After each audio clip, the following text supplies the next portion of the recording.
जब मैं पैदा हुई तो सबने खुशी का इजहार नहीं किया। अम्मी कहती थीं कि वह रो पड़ी थीं। डॉक्टर ने बस एक बात कही थी, बच्ची ठीक है, उसकी टांग में थोड़ी दिक्कत है। वह दिक्कत मेरी पूरी जिंदगी के लिए एक नासूर बन गई।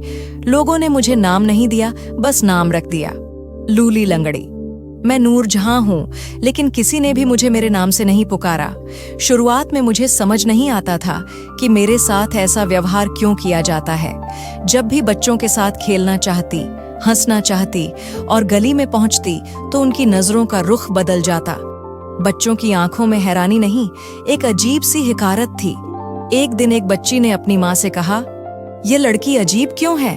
और उसकी माँ ने बड़े आराम से कहा, "ये लंगड़ी है ना बेटा।" मेरे 3 भाई थे और मैं इकलौती बहन, लेकिन कभी किसी ने मेरे दिल की बात नहीं सुनी। घर में मेरा मजाक बनाया जाता, जैसे मेरा वजूद ही शर्मिंदगी हो। बड़े भाई कभी भी नाम लेकर नहीं बुलाते, हमेशा आवाज देते, "अरे लंगड़ी, पानी ला, लंगड़ी, चाय बना।" कभी कभी सोचती, क्या उनके दिल में मेरे लिए प्यार है? शायद था भी, लेकिन वह उसे जाहिर करने का तरीका भूल गए थे। अम्मी की गोद में तो मैं सहारा लिया करती थी, लेकिन कभी कभार गुस्से में वह भी मुझसे वही बातें सुना देती थीं। "लूली लंगड़ी, बात सुन ले, तू बात क्यों नहीं मानती?" मैं अंदर से टूट जाती, लेकिन अम्मी भी मजबूर थीं। शायद वह अपने अंदर का गुस्सा, अपनी बेबसी मेरे वजूद पर निकाल देती थीं। मैं रोती नहीं थी, बस चुप हो जाती थी। मोहल्ले में मेरा जिक्र होता तो नाम से नहीं, हालात से। लूली लंगड़ी की अम्मी बाजार गई है, या लूली लंगड़ी आज फिर गली में गिर गई। वो सब मुझे मेरी टांग से पहचानते थे, मेरी आंखों से नहीं, मेरी बातों से नहीं, मेरे सपनों से नहीं। उनके लिए मैं एक मजाक थी। मैं शीशे में खुद को देखती, एक मासूम चेहरा, लेकिन एक फर्क जो सबको कांटे की तरह चुभता था। कभी कभार खुद से कहती, काश मैं भी सबकी तरह होती तो मेरी भी तारीफ होती। मैं किसी के लिए शर्मिंदगी की वजह कभी नहीं बनती। मेरे भाई जब दोस्तों के साथ बैठे होते तो मेरी बात नहीं करते। अगर कोई पूछ ले, "बहन है?" तो बस कहते, "हाँ है," और फिर बात बदल देते। मैं उनकी बहन थी, लेकिन जैसे कोई राज, कोई बोझ या कोई शर्मिंदगी की वजह बन चुकी थी। अक्सर रात को मैं चुपचाप बैठकर आसमान को देखती, सितारों से बातें करती, उनसे कहती, "तुम्हें कोई लंगड़ा कहकर नहीं बुलाता ना, तुम पर कोई ताना नहीं कसता।" वो चुप रहते थे, लेकिन ऐसा लगता कि सुन जरूर रहे हैं। एक दिन अम्मी ने मुझे गोद में लिया और पूछा, "बेटा, अगर मैं मर गई तो फिर तू क्या करेगी?" मैं कुछ नहीं बोली। दिल में सिर्फ यही आया, शायद तब लोग मुझ पर तरस खाएं, मुझे इंसान समझें। अब जब कोई मुझे लूली लंगड़ी कहता तो दुख नहीं होता, क्योंकि मैं समझ गई थी कि यह दुनिया सिर्फ वही देखती है जो आंखों के सामने होता है। दिल की खूबसूरती, नीयत की सच्चाई, इनका कोई वजन नहीं होता। लेकिन एक बात मैं हमेशा कहती हूँ, मैं नूरजहां हूँ, और चाहे दुनिया कुछ भी कहे, अल्लाह ने मुझे जैसा बनाया है वैसा ही सबसे बेहतर है। मेरा बचपन का कोई खास साथी नहीं था, ना कोई सहेली जो मेरा हाथ पकड़कर गली में दौड़े, ना कोई बच्चा जो मेरे साथ खेलने को तैयार हो। गली में चहल पहल होती, बच्चे शोर मचाते, लेकिन जैसे ही मैं वहां कदम रखती सब चुप हो जाते। निगाहें मेरा पीछा करती, जैसे मैं कोई गैर मामूली चीज हूं। कुछ लोग खुसुर फुसुर कहते और कुछ लोग जोर से हंस पड़ते। एक दिन अम्मी मुझे नई चप्पल दिलाकर लाईं। मैं बहुत खुश हुई। चप्पल पहनकर गली के नुक्कड़ तक चली गई। 2 लड़कियां, आयशा और रूबी, कुछ गुड़ियों से खेल रही थीं। मैं उनके पास जाकर बैठ गई। रूबी ने एक नजर मेरी टांग पर डाली और फिर आयशा के कान में कुछ कहा। दोनों हंसने लगीं। "तुम्हारी भी गुड़िया है?" रूबी ने पूछा। "अरे, इसकी तो गुड़िया भी लंगड़ी होगी।" मैं वहां से उठकर तेजी से वापस घर आ गई। अम्मी ने पूछा, "क्या हुआ बेटा?" मैंने कहा, "कुछ नहीं," लेकिन मैं समझ गई थी ये कोई पहला मौका नहीं था। ऐसे बहुत सारे लम्हे थे। किस किस को मैं गिनवाती? सर्दियों की एक शाम याद है, सब बच्चे पतंग उड़ा रहे थे। मैं छत पर चली आई। हाथ में सिर्फ एक डोर थी, बस देखने का शौक था। नीचे से आवाज आई, "अरे लंगड़ी, ऊपर क्या कर रही है? अगर कहीं गिर गई तो इल्जाम हम पर ही ना आ जाए।" मेरा हाथ वहीं रुक गया, डोर छूट गई। दिल ने कहा, "वापस चली जाओ, तुम्हारे यहाँ कोई नहीं।" मोहल्ले में एक शादी थी, सब बच्चे नाच गाने की रिहर्सल में व्यस्त थे। मैंने अम्मी से कहा, "मुझे भी जाना है।" अम्मी ने मुझे तैयार किया, मेरे दुपट्टे में सितारे लगाए, कानों में छोटे झुमके पहनाए। जब मैं वहां पहुंची, सबने नजर फेर ली। कोई एक बच्चा भी मुझसे नहीं बोला। फिर किसी ने कहा, आज हमें लंगड़ी के साथ नाचना है। मैं एक तरफ खड़ी रही, थोड़ा सा हिली तो सबकी हंसी निकल गई। एक बच्चा बोला, यह नाचेगी? इसकी तो कमर भी बराबर नहीं पड़ती। उस दिन मैं सिर्फ 2 मिनट बाहर रुकी, फिर वापस आ गई। अम्मी मेरे पीछे आईं। घर आकर उन्होंने अपना दुपट्टा आंखों पर रख लिया और बस इतना बोली, हे अल्लाह, मेरी बेटी को वह इज्जत दे जो लोग उसे जीने से पहले छीन लेते हैं। ऐसा ही एक और दिन, गर्मियों की छुट्टियों में बच्चों ने क्रिकेट मैच रखा। मैं दरवाजे के पीछे खड़ी सब देख रही थी। जैसे ही आगे बढ़ी, एक बच्ची ने अपना बैट फेंक कर कहा, अगर ये खेलेगी तो मैं नहीं खेलूंगी। मैं वापस चली आई। कभी कभी सोचती, क्या मेरा जुर्म यह है कि मैं थोड़ा अलग हूं? फिर खुद को जवाब देती, शायद हाँ, मैं सबके लिए तमाशा थी। जहां जाती नजरों से घूरी जाती। कोई हमदर्दी से देखता, कोई नफरत से, लेकिन नजर डाली जरूर जाती थी। यह सब किसी शारीरिक फर्क की वजह से नहीं हो रहा था। यह तो लोगों की सोच का आईना था, और यह सोच मेरे बचपन की दीवारों पर जख्म की तरह कुरेदी जा रही थी। घर की दीवारों से निकलने की पहली उम्मीद थी स्कूल। अम्मी ने बड़ी दुआओं के साथ मेरा दाखिला करवाया। कहा, यहाँ से तो कुछ सीखेगी, शायद वक्त के साथ लोग समझ जाएं। मुझे भी लगा शायद स्कूल में सब अलग होगा, शायद वहाँ बच्चे मेरे जैसे हों, या शायद उनकी सोच बड़ी हो। पहला दिन था। अम्मी ने मेरी कॉपियों पर नाम लिखा, नूर जहां। बस्ते में चॉकलेट रखी और मुझे स्कूल के गेट तक छोड़ने आई। उनकी आंखों में एक अजीब सा डर और उम्मीद दोनों थे। मैं गेट के अंदर गई तो एक लड़की ने जोर से कहा, ये लड़की क्यों आई है? दूसरे ने धीरे से बोला, इसकी एक टांग छोटी है।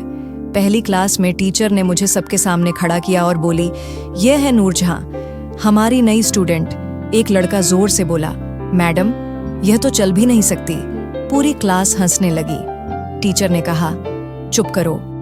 लेकिन उनकी आंखों में भी हैरत थी। शायद वह भी सोच रही थी कि यह लड़की यहाँ करने क्या आई है।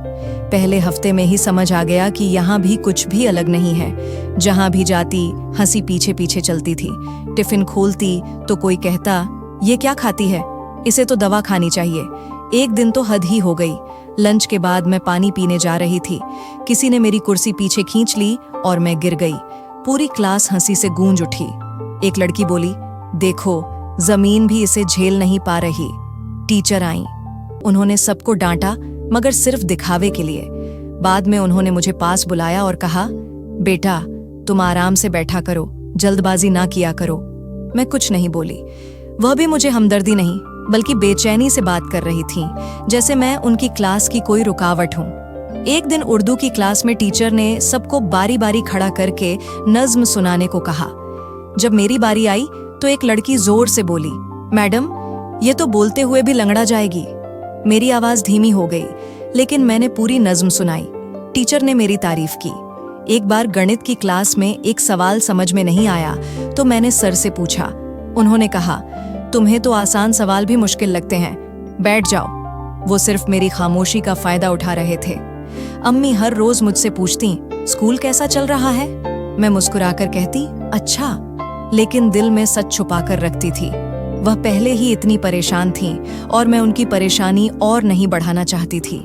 एक दिन बारिश हो रही थी। सब बच्चे लॉन में भीगने गए, मैं भी गई।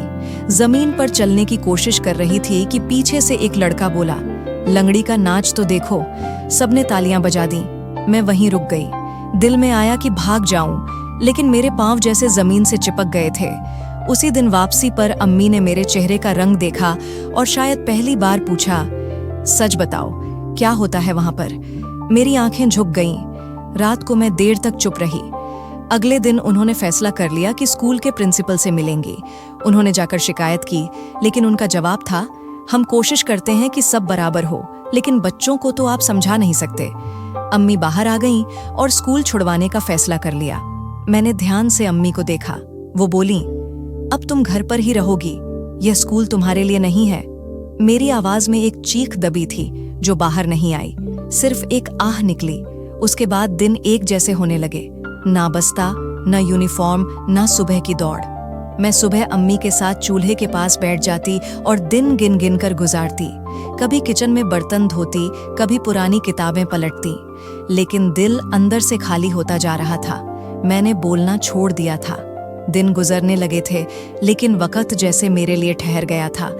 मैं छत पर बैठकर आसमान को देखती और सोचती, क्या मेरी दुनिया यही है? सिर्फ ये घर की दीवारें, ये खामोशी। लेकिन एक बात मैं खुद से कहती, अब मैं किसी से शिकायत ना करूंगी, ना नाम से, ना दुनिया से। अगर किसी को कुछ बदलना है तो वह मैं खुद ही हूँ। शायद दिल ने पहली बार हिम्मत की, और इसीलिए मैंने एक बार फिर अम्मी को अपनी पढ़ाई के लिए मनाया, क्योंकि मुझे कहीं ना कहीं यह समझ आ गया था कि पढ़ाई ही एकमात्र जरिया है जो मुझे इज्जत दिला सकती है। लेकिन अम्मी ने कहा, अगर तुम स्कूल गई तो फिर से सब कुछ वहीं झेलना पड़ेगा। मैंने अम्मी से कहा, मैं तैयार हूँ, क्योंकि आज अगर लोगों की वजह से मैंने अपने कदम पीछे किए तो मैं पूरी जिंदगी पीछे रह जाऊंगी। अम्मी को शायद मेरी बात समझ आ गई और उन्होंने मुझे दोबारा स्कूल में दाखिला दिला दिया। धीरे धीरे वक्त बीतता गया। मेरे तीनों भाई बड़े हो चुके थे, सबकी शादियां हो गईं। एक के बाद एक दुल्हनें घर आईं, नए रंग, नए कपड़े, नई खुशबुएं। लेकिन उन सब के बीच एक चीज नहीं बदली, मेरा वजूद और उस पर चिपकी वह पुरानी पहचान, लूली लंगड़ी। पहली भाभी जैनब थी, बातूनी और तेज जुबान वाली। दूसरी नंबर की रुखसार, नरम स्वभाव की लेकिन दो चेहरों वाली। और तीसरी सबसे छोटी शबनम, जिसे अपनी हर बात पर जोर से हंसना आता था। वह तीनों मिलकर अक्सर बातें करती और जब मैं पास से गुजरती तो चुप हो जाती। एक दिन जब रुखसार भाभी किचन में थीं, मैंने आटा गूंथकर पास में रखा तो उन्होंने मुस्कुराकर कहा, क्या बात है लूली, आज तो काम भी सीधा कर लिया। शबनम तुरंत बोली, बस इतना सीख गई है, अब आएगा कोई नवाब और ब्याह कर ले जाएगा।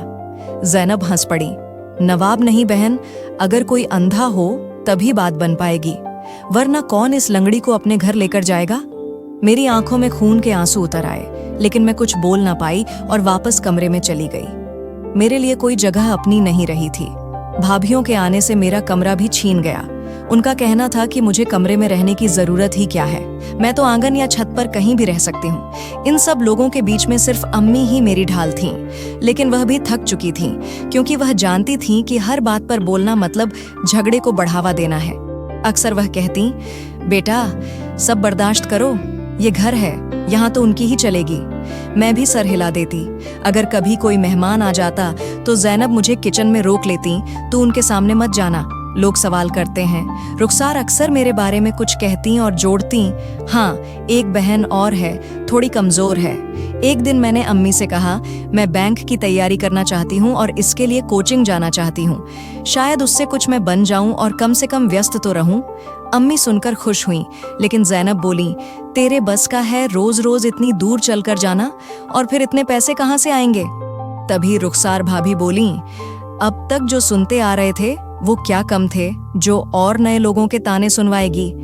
तीसरी भाभी शबनम कहने लगी, अरे करने दो, कम से कम इसका वक्त तो कटेगा। लेकिन उनकी आवाज में भी तंज था। घर के सारे काम मेरी ही जिम्मेदारी पर थे। भाभियां बस अपने आप में व्यस्त रहती। अम्मी भी अब कुछ कहने की हिम्मत नहीं रखती थीं। एक दिन अम्मी बीमार हो गईं। 2 दिन तक बुखार रहा। मैंने उन्हें दवाइयां दी, सेवा की, पानी गर्म किया, खिचड़ी बनाई, लेकिन इस सब का श्रेय भी भाभियां ही बटोरती रहीं। दूसरों के सामने यही कहती, अम्मी तो हमारे दम पर ही चल रही हैं, वरना कब की जा चुकी होती। यह सुनकर मैं सिर्फ खामोश हो जाती। कभी कभी मन करता था कि भाभियों के बीच बैठूं, बातें करूं, हंसूं, लेकिन मैं जानती थी कि अगर उनके पास गई तो फिर से मेरा ही मजाक बनाया जाएगा। और अगर कभी मैं खुद के लिए थोड़ा समय निकालने की कोशिश करती तो मुझे कोई ना कोई काम सौंप दिया जाता। कभी चूल्हा जलाने को, कभी कपड़े समेटने को, तो कभी बाजार से सामान लाने को। सब कुछ ऐसा लगता था जैसे मेरा वजूद इस घर में सिर्फ काम करने के लिए है। मैं हर रोज अल्लाह से दुआ करती, अगर यह इम्तिहान है तो मुझे सब्र देना। कुछ दिनों तक मैंने सिलाई का काम किया और उससे जो भी पैसे जमा हुए वह अपनी कोचिंग की फीस में लगा दिए, और फिर मैंने बैंक की तैयारी शुरू कर दी। एक दिन अम्मी ने मुझे एक पर्ची पकड़ा दी और कहा, नुक्कड़ वाली दुकान से ये सारी चीजें ले आओ। मैंने दुपट्टा ठीक किया, पर्ची मुट्ठी में दबाई और गली में निकल पड़ी। सामने से 4 लड़कियां आ रही थीं। मैंने उनकी ओर ना देखा, बस नजरें नीचे करके निकल गईं। वे कहने लगीं, देखो तो यह लूली लंगड़ी अब हमारी बराबरी करने चली है। सोचती है कि बैंक की तैयारी कर रही है तो कुछ बन जाएगी, खुद से तो चला नहीं जाता। बैंक में क्या काम करेगी, खाक। सब काम खराब करेगी। एक और लड़की बोली, अरे सोचो इसका शौहर कैसा होगा, इसे देखेगा तो भाग जाएगा, कौन अपनाएगा ऐसी लड़की को। उनके शब्द सीधे मेरे दिल में चुभ गए। एक पल को ऐसा लगा जैसे मेरे पांवों का दर्द और बढ़ गया हो। पर्ची पसीने से गीली हो चुकी थी। मैंने उनकी तरफ नहीं देखा, लेकिन कान हर शब्द सुन रहे थे। मैं जल्दी से दुकान पर पहुंची। दुकानदार ने मेरी तरफ देखा और बिना कोई लिहाज किए बोला, हाँ भाई, लूली लंगड़ी, क्या चाहिए। यह नाम अब मेरी असली पहचान बन चुका था। मुझे गुस्सा बहुत आया, लेकिन मैं कुछ नहीं बोली।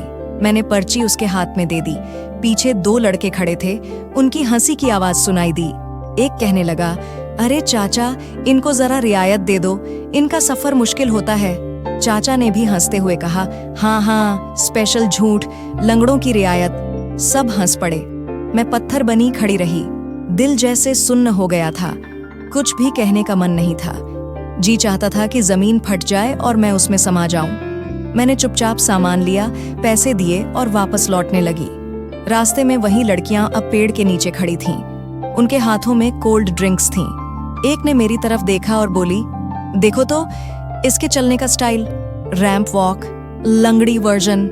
मैंने अपने कदम तेज कर दिए, लेकिन मेरे कदमों की रफ्तार, दिल की धड़कन सब बिखर चुके थे। घर का दरवाजा दिखा तो जैसे किसी पनाह में पहुंच गई। जैसे ही अम्मी ने दरवाजा खोला और मेरा चेहरा देखा तो फौरन बोली, क्या हुआ, किसी ने कुछ कहा। मैंने बस इतना कहा, थक गई हूं। सामान उनके हाथ में पकड़ाया और चुपचाप अपने कमरे में चली गई। दरवाजा बंद किया और धीरे से बैठ गई, जैसे कुछ हुआ ही नहीं। लेकिन वह शब्द, कौन अपनाएगा ऐसी लड़की को, कानों में गूंजते रहे। यह सवाल सिर्फ उन लड़कियों का नहीं था, बल्कि मोहल्ले का, रिश्तेदारों का, यहाँ तक कि मेरे घर वालों का भी। थोड़ी देर बाद जैनब भाभी बोली, जल्दी नीचे आओ, अम्मी बुला रही हैं। वैसे भी बाहर जाकर जब आईना देखोगी तो लगेगा जैसे तूफान आया है। फिर वह हंसने लगी। मैं नीचे आई। अम्मी ने कहा, कल तुम्हारे लिए नए कपड़े सिलवा दूंगी, सब पुराने हो गए हैं। तभी शबनम भाभी बोली, क्या करेगी नए कपड़ों का, ना तो किसी महफिल में जाती है, ना रिश्तेदार आते हैं। रुखसार भाभी मुस्कुराकर बोली, रिश्तेदार आ भी गए तो वापस चले जाएंगे, अगर ज्यादा देर तक देख लिया तो शायद हमदर्दी में कुछ दे भी जाए। मैंने अम्मी की ओर देखा। वो चुप थीं, लेकिन उनकी आंखों में दर्द साफ था। उस दिन का बोझ मेरी हड्डियों में नहीं, दिल में उतर गया था। दुकान पर वो सुनी गई बातें, गली की हंसी, शबनम की चुभती बातें और वह सवाल, कौन अपनाएगा ऐसी लड़की को, सब कुछ अंदर जमा हो रहा था और उबल रहा था, जैसे कोई लावा जो बाहर नहीं आना चाहता। मैंने फिर से अपनी किताबें उठाईं और खुद को उनमें डुबो दिया, लेकिन पढ़ाई में मन नहीं लग रहा था। बस बार बार अल्लाह का नाम जुबान पर आ रहा था और आंसू बेहिसाब बह रहे थे। हे अल्लाह, मुझे हिम्मत दो ताकि मैं खुद को वैसे देख सकूं जैसे तूने मुझे देखा है। इन लोगों की नज़र में भी मेरी कदर हो। कुछ दिन बाद रुखसार भाभी अम्मी के पास आईं और बोली, अम्मी, मेरे भाई की फैक्ट्री में एक औरत काम करती है, उसका देवर है, उसकी बीवी का इंतकाल हो चुका है, 3 बच्चे हैं, लेकिन आदमी बहुत अच्छा है। आप चाहें तो नूरजहां की बात कर लें। अम्मी ने एक नज़र मेरी तरफ देखा, फिर धीरे से बोली, कर लो बात, वक्त कब किसके हक में हो जाए कहाँ नहीं जा सकता। मैं चुप रही। रुखसार ने यह बात धीरे से शबनम को बताई। रात को शबनम जैनब के साथ बैठकर बोली, शुक्र है कम से कम कोई तो मिला जो इस लंगड़ी को घर ले जाने को तैयार है। 2 दिन बाद अम्मी ने मुझे नए कपड़े दिए और कहा, इन्हें पहन लो, मेहमान आ रहे हैं। मैंने आंखों में सवाल लिए पूछा, किस लिए?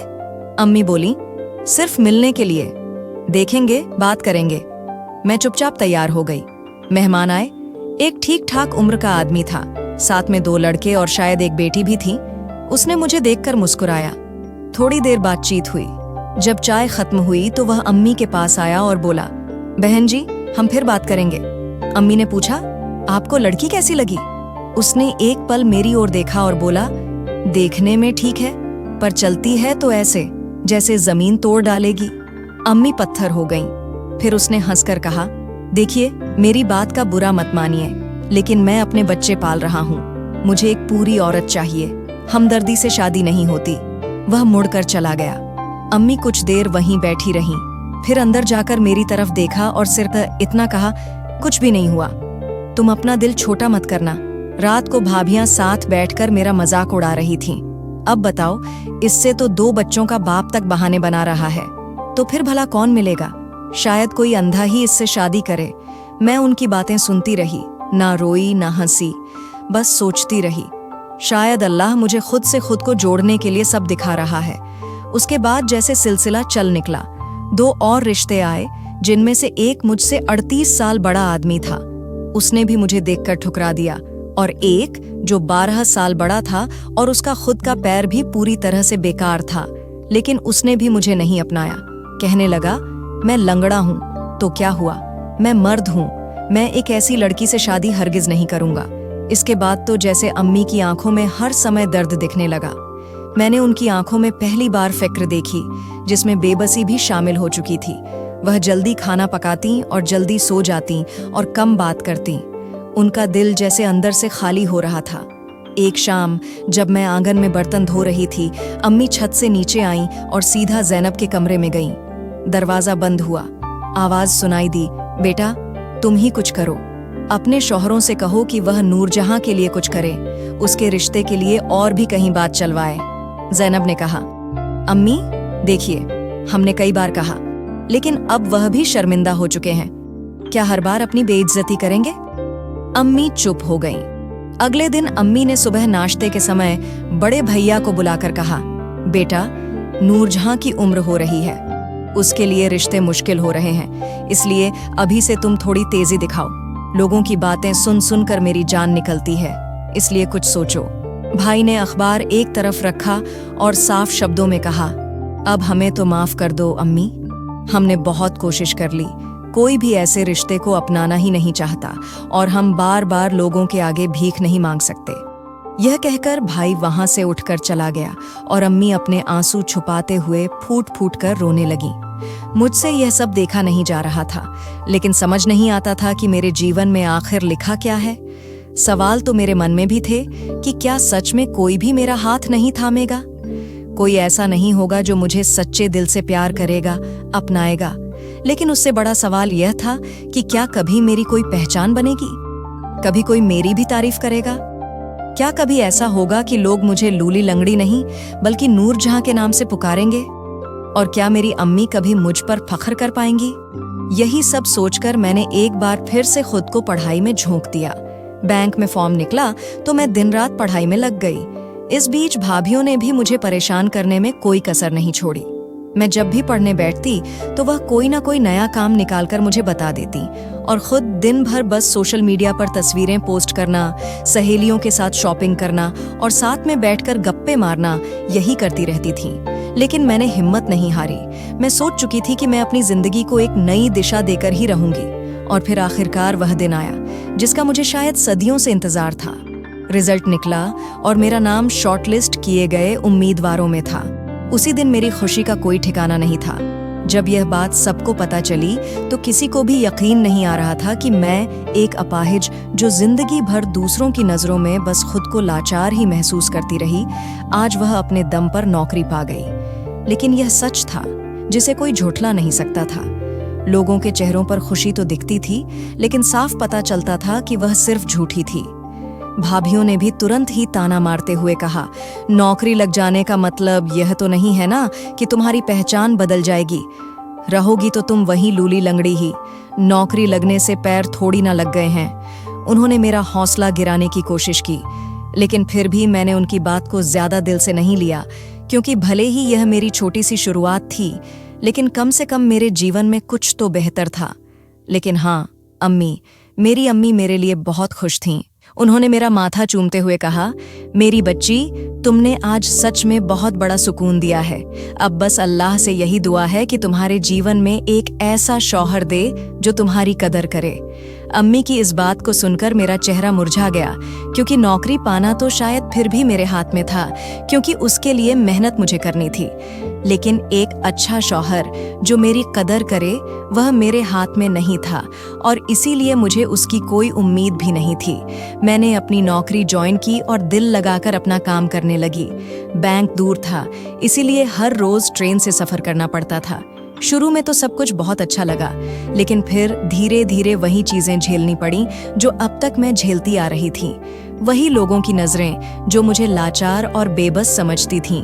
उन्हें लगता था कि अगर मैं शारीरिक रूप से कमजोर हूं तो मानसिक रूप से भी कमजोर होंगी।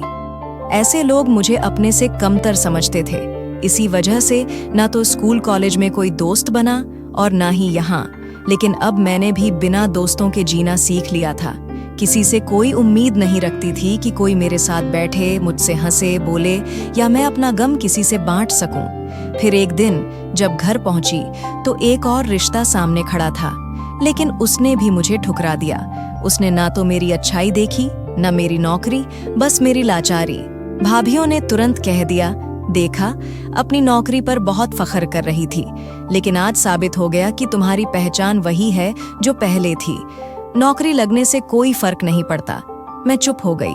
मुझे भी लगने लगा कि शायद वे सच कह रही हैं, लेकिन अब मेरे अंदर दुखों का पहाड़ जमा होता जा रहा था और मैं अपने गम को किसी से बांट भी नहीं पा रही थी। इस वजह से मैं अंदर ही अंदर मर रही थी।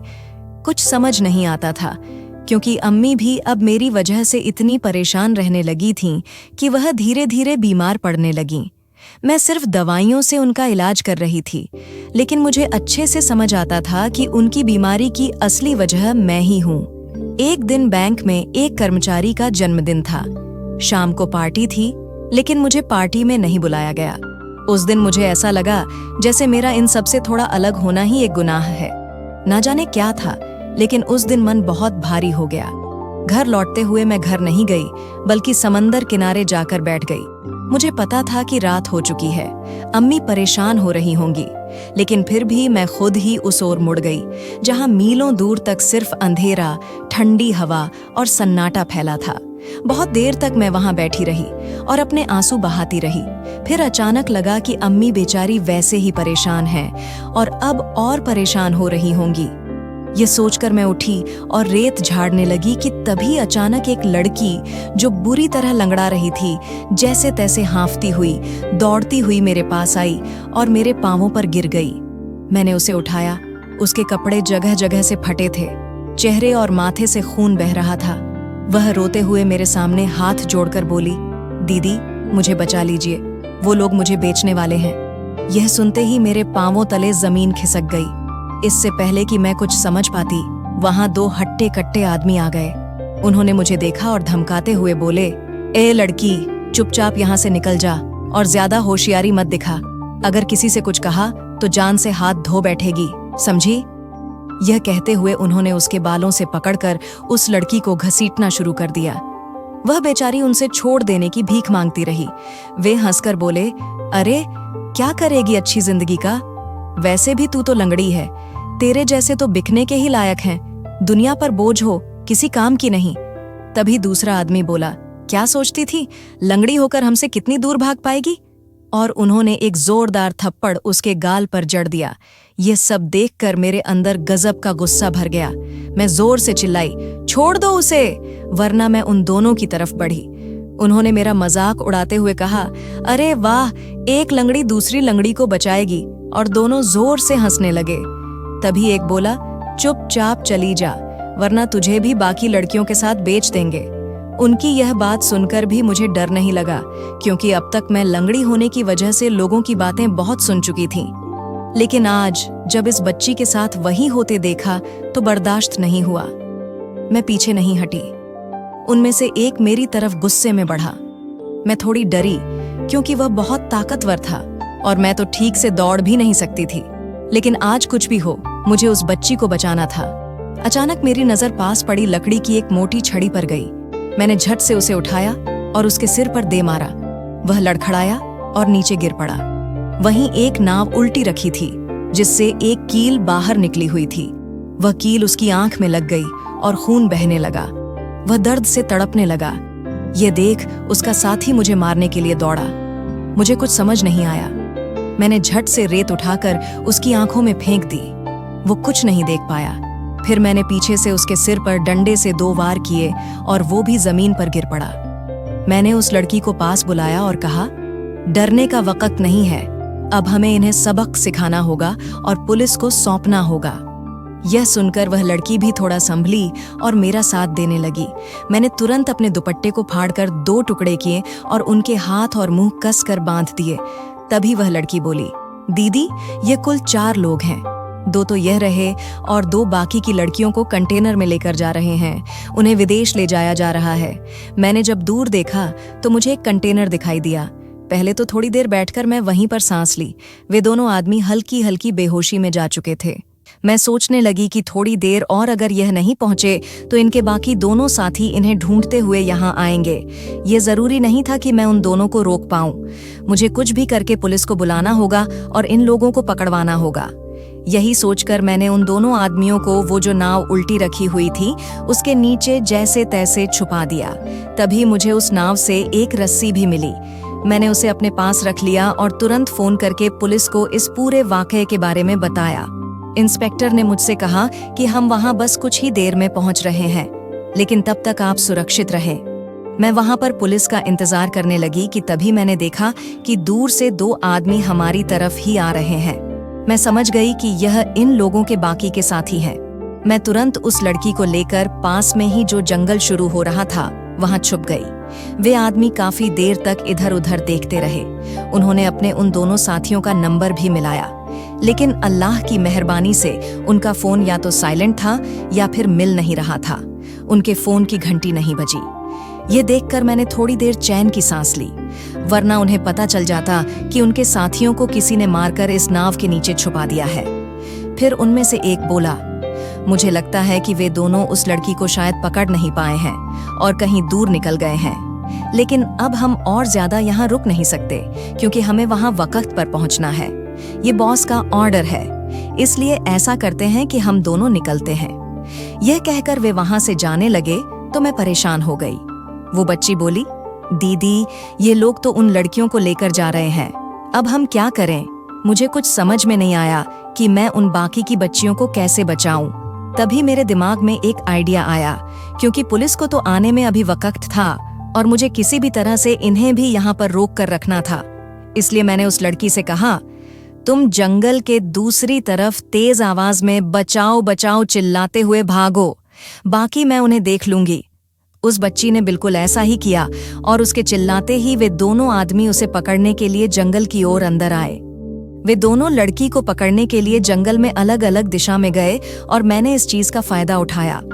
मैं धीरे से एक आदमी के पास पहुंची और जैसे ही वह पलटा, मेरे बैग में जो पेपर स्प्रे रहता था उसे मैंने उसकी आंखों में छिड़क दिया, जिससे उसे तेज जलन हुई और वह बिलबिलाता हुआ जमीन पर गिर पड़ा। फिर मैंने तुरंत उसके मुंह में कपड़ा ठूंसकर उसके हाथ पैर को रस्सी से बांध दिया और ठीक ऐसा ही मैंने उनके चौथे साथी के साथ भी किया। कुछ ही देर में पुलिस वहां पहुंच गई थी। उन सभी लड़कियों को बचा लिया गया और बस अगले ही दिन हर अखबार की सुर्खियों पर सिर्फ मेरा ही नाम था। मेरी ही तस्वीर फ्रंट पेज पर छपी हुई थी। सुबह जब हुई तो मेरे घर के बाहर रिपोर्टर्स की लाइन लगी हुई थी। हर कोई मेरा इंटरव्यू लेना चाहता था। यह देखकर मेरी भाभियों और मोहल्ले वालों की आंखें फटी की फटी रह गईं। उनमें से कोई कल्पना भी नहीं कर सकता था कि एक दिन मुझे इतनी बड़ी पहचान मिल जाएगी। घर लौटकर मैंने इस हादसे के बारे में अम्मी से भी कुछ नहीं कहा था और जब अचानक से यह सब हुआ तो वे सब हैरान रह गए। फिर मैंने पूरा वाकया एक एक करके बताया। इसके बाद तो जैसे बधाइयों का सिलसिला शुरू हो गया। हर कोई मेरे साथ फोटो खिंचवाना चाहता था। मुझे पुलिस डिपार्टमेंट की तरफ से सरकारी सम्मान देने के लिए बुलाया गया और मुझे जिले के डीएम ने अपने हाथों से इनाम दिया। वहां एक से एक बड़े सियासतदान भी मौजूद थे। हर कोई मुझसे हाथ मिलाना चाहता था और लोग मेरी बहादुरी की तारीफें करते नहीं थक रहे थे, क्योंकि मैंने एक बहुत बड़े रैकेट का पर्दाफाश किया था। एक ऐसा गैंग जिसे ना जाने कितने लंबे समय से पुलिस पकड़ नहीं पा रही थी। उनके आदमी बहुत चालाक थे और उन्हें पकड़ना बहुत मुश्किल हो चुका था। ये मेरी जिंदगी का एक बहुत बड़ा मोड़ था, क्योंकि इसके बाद तो ऐसा लगा कि अब अचानक से सबकी नजरें मेरे लिए बदल गई हैं। हर कोई मुझसे इज्जत से पेश आने लगा। अब किसी की नजर में मेरा लंगड़ापन नहीं दिख रहा था, बल्कि हर कोई मुझसे रिश्ता जोड़ना चाह रहा था। लेकिन मैं जानती थी कि यह सब सिर्फ आज जो मुझे पहचान मिली है उसी का ही नतीजा है। असल में तो उनके मन आज भी मेरे लिए अंदर से काले ही हैं। इसीलिए मैंने कभी किसी को भी खास दर्जा नहीं दिया और चुपचाप वही रूटीन फॉलो करती रही जो अब तक करती आ रही थी। पुलिस की तरफ से मुझे पता चला कि उन सभी लड़कियों को एक एक करके सुरक्षित उनके घरों पर पहुंचाया जा रहा है। ये सुनकर मुझे बहुत सुकून मिला। और फिर एक दिन मेरे घर के दरवाजे के बाहर एक बहुत बड़ी गाड़ी आकर रुकी। उसमें से एक बहुत बड़ा सियासतदान उतरा और जब उसने अंदर आकर जो बात कही, उसे सुनते ही हमारे पांवों तले से जमीन खिसक गई। वह एक बहुत बड़ा नेता था जो मुझसे शादी करना चाहता था, क्योंकि मैंने बहुत बहादुरी का काम किया था और वह मुझसे बहुत प्रभावित हुआ था। मैंने उस वक्त उसे कोई भी जवाब नहीं दिया। उसने मुझे सोचने के लिए वक्त दिया और वहां से चला गया। मेरी अम्मी और भाभियां तो बहुत खुश हो रही थीं। अम्मी इसीलिए कि मुझे इतना अच्छा रिश्ता मिल जाएगा जिसके बारे में कोई सपने में भी नहीं सोच सकता था, और भाभियां इसलिए कि अगर मेरा रिश्ता एक इतने बड़े सियासतदान से हो जाता तो उनका रुतबा भी बहुत बढ़ जाता और शायद लगे हाथ वे भी बहती गंगा में हाथ धो लेती। भाभियां बार बार मुझ पर दबाव डाल रही थीं कि इसमें सोचने वाली क्या बात है, तुम तुरंत ही उन्हें फोन करके हाँ कह दो। लेकिन मैं समझ नहीं पा रही थी कि क्या मेरे लिए यह फैसला सही होगा। इसी बीच मेरे फोन पर एक अनजान नंबर से कॉल आई और सामने से जो भी इंसान बात कर रहा था उसने मुझसे कहा, मैं जानता हूँ कि आपके लिए आज एक बहुत बेहतरीन रिश्ता आया है। मैं आप पर कोई दबाव नहीं बना रहा, लेकिन आप यह समझ लीजिए कि मैं आपका एक शुभचिंतक हूँ और आपको सिर्फ एक सलाह देना चाहता हूँ। आप चाहें तो यह शादी कर सकती हैं, लेकिन आपकी भलाई इसी में है कि आप इस रिश्ते से इनकार कर दें, क्योंकि यह रिश्ता नहीं, एक सौदा है। वह इंसान जो आज आपके घर आया था, वह इसलिए नहीं आया क्योंकि आप एक बेहतरीन इंसान हैं। वह आपसे रिश्ता सिर्फ इसलिए जोड़ना चाहता है क्योंकि वह अपने सियासी करियर को और बेहतर बनाना चाहता है। इस वक्त आप हर अखबार की सुर्खियों में हैं, हर न्यूज़ चैनल पर छाई हुई हैं। अगर आपकी शादी उस सियासतदान से हो जाती है तो लोगों के दिलों में उसके लिए भी हमदर्दी और ज्यादा बढ़ जाएगी, और आपके लिए तो पहले ही लोग तारीफें करते थक नहीं रहे हैं। फिर वह आपको सियासत के क्षेत्र में उतारकर अपने करियर को नई ऊंचाइयों तक पहुंचाने की कोशिश करेगा। सीधी बात यह है कि आप उसकी बीवी नहीं, एक सीढ़ी बनेंगी जिसका इस्तेमाल वह अपनी ऊंचाइयों तक पहुंचने के लिए करेगा। इससे पहले कि मैं उस इंसान से पूछती कि वह कौन है, उसने फोन काट दिया। ना जाने क्यों, लेकिन उस अनजान आदमी की बात पर मुझे भरोसा हो रहा था, क्योंकि मुझे खुद भी वो सियासतदान एक नजर भी नहीं भा रहा था। उसकी निगाहें, बोलचाल का तरीका, सब कुछ लालच से भरा हुआ था। यही सोचकर मैंने इस रिश्ते से इनकार कर दिया। ये सुनते ही मेरी भाभियां बौखला गईं। अम्मी भी मुझे समझाने लगीं कि मैं गलती कर रही हूँ, लेकिन मैं जानती थी कि मैंने यह फैसला करके कोई गलती नहीं की। मेरे इनकार से उस सियासतदान के गुरूर को ठेस पहुंची और उसने गुस्से में मुझे धमकी दी, तूने मुझे ठुकरा कर अपने जीवन की सबसे बड़ी गलती की है और इसका खामियाजा तुझे भुगतना पड़ेगा। इधर एक दिन जब मैं अपने काम से लौट रही थी तो अचानक मुझ पर कुछ लोगों ने हमला कर दिया, लेकिन तभी वहां पुलिस आ गई और उन्होंने मुझे बचा लिया। उसी रात जिले के एसपी मेरे घर आए और उन्होंने कहा, आपने जो काम किया है उसकी वजह से अब आपके बहुत सारे दुश्मन पैदा हो गए हैं। आज जो हमला हुआ है वह इन्हीं में से किसी ने करवाया है, इसीलिए आपकी सुरक्षा के लिए 2 कांस्टेबल्स को घर के बाहर तैनात किया जा रहा है। ये सब देखकर मुझे बहुत अजीब लगने लगा कि मेरे जीवन में आखिर हो क्या रहा है। अचानक से इतना बड़ा मोड़, ये दुश्मनी, ये सब कुछ मेरे जैसी एक मामूली लड़की के लिए नहीं बना है। इस हादसे से मेरी अम्मी बहुत बुरी तरह घबरा गईं और फिर उन्होंने एक बार फिर मेरी जल्द से जल्द शादी करने की ठान ली। उन्हें लगने लगा था कि इतनी शोहरत पाने के बाद शायद कोई तो होगा जो मुझे अपनाएगा, लेकिन यह सब कुछ सिर्फ वक्त के साथ था। जब तक मैं सुर्खियों में रही तब तक लोग मुझसे रिश्ता जोड़ने के लिए मरे जा रहे थे, लेकिन जैसे ही मेरा नाम चर्चा से बाहर हुआ और यह खबर ठंडी पड़ी, वैसे ही लोगों का रवैया फिर से वही हो गया और एक बार फिर वही इनकार अम्मी को बार बार सुनना पड़ा। अब वह बहुत डरी हुई और घबराई हुई थीं, क्योंकि उन्हें मेरी जान का खतरा हर वक्त दिखाई देता था। इसी बीच एक दिन मेरे घर एक कबाड़ी वाला आया और उसने अम्मी से मेरा हाथ मांगा। ये देखकर मैं दंग रह गई। मुझे लगा था कि शायद मेरे घर वाले इस रिश्ते से इनकार करेंगे, लेकिन ऐसा नहीं हुआ। अम्मी ने मुझे समझाया, बेटा अब बात सिर्फ तुम्हारी नहीं है, हम सबकी भी बन गई है। इसलिए हम चाहते हैं कि तुम जल्द से जल्द शादी करके अपना घर बसा लो और इन सब झंझटों से दूर हो जाओ और मुझे भी इस बोझ से मुक्ति दो। अम्मी की यह बात सुनकर मैं बहुत उदास हो गई। फिर मैंने भी इसे अपनी किस्मत समझकर अपना लिया और इस शादी के लिए हाँ कर दी। मेरी भाभियां तो बहुत खुश थीं। उन्हें लगा कि अब मुझे मेरी अकड़ का जवाब मिल गया है और मेरी शादी एक ऐसे इंसान से हो रही है जिसके काबिल वे मेरी औकात समझती थीं। 1 हफ्ते बाद ही शादी थी। तैयारियां बहुत मामूली थीं, क्योंकि ना तो उस आदमी के पास इतना पैसा था और ना ही हमारे पास। इसलिए बहुत साधारण तरीके से सब कुछ हो रहा था। भाभियां दिन रात मुझे ताना मार रही थीं। हमने तो पहले ही कहा था, उस सियासतदां से शादी कर लेती तो रानी बनकर रहती। अब जा इस कबाड़ी वाले के घर और उसके साथ गली गली घूम घूम कर कबाड़ बेचना। एक भाभी ने हंसकर कहा, आखिर इस लंगड़ी ने कर ही लिया ना सब बर्बाद। यही इसकी किस्मत है, कभी नहीं बदलेगी। यह भी लाचार है और इसकी किस्मत भी लाचार है। बेचारी इतनी मेहनत करके नौकरी पाई थी, सोच रही थी कि कोई नवाब आएगा और ब्याह कर ले जाएगा, लेकिन देखो मिला कौन, एक कबाड़ी। यह कहकर वह जोर जोर से हंसने लगी। मेरी आंखों में आंसू आ गए, लेकिन मैंने इसे अल्लाह का फैसला समझकर दिल से अपना लिया और सोच लिया था, जो भी हो जैसा भी हो वो इंसान मेरा शौहर होगा और मैं पूरे मन से उसे अपनाऊंगी। अगले दिन शादी हो गई और मैं खामोशी से अपने शौहर के साथ विदा होकर गाड़ी में बैठकर आ गई। मुझे हैरत तो इस बात की हो रही थी कि उस बेचारे ने मेरी खातिर ना जाने कितनी मुश्किल से इस गाड़ी का किराया जुटाया होगा।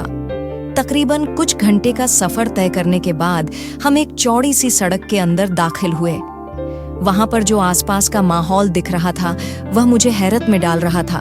मैंने अपने शौहर से पूछा, आप यहाँ रहते हैं?